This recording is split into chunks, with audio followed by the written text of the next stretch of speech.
Amanda 係有泰國血統嘅人嚟，泰國嘅粽有冇咩特別㗎？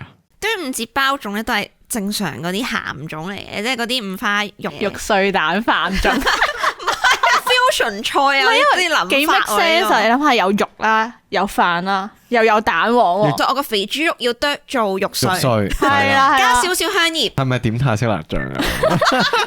我試過食出邊嗰啲粽咧，佢係入邊包瘦肉咧，哇，完全唔係嗰回事真係，嘅。我覺得咧粽冇肥竹咧係一個唔稱職嘅鹹肉粽咯。嗱 OK，我覺得屈原都會唔開心。屈原嗰隻係瘦肉定肥肉嚟㗎？你講屈原本人食咩粽先？即係佢哋掉落河嗰隻咯，有冇肉究竟㗎？鹼水粽定鹹肉？其實成件事係點㗎？話說咧，中國有古時有個中官嚟嘅，就投江自盡咗。咁啲市民咧就保護佢，唔好俾啲魚食咗佢嘅身體，所以就掉其他嘢落去，就引開啲魚。係咁掉落去嗰啲變成咗我哋今日食到嘅粽啦。 OK 我哋就係啲魚啦。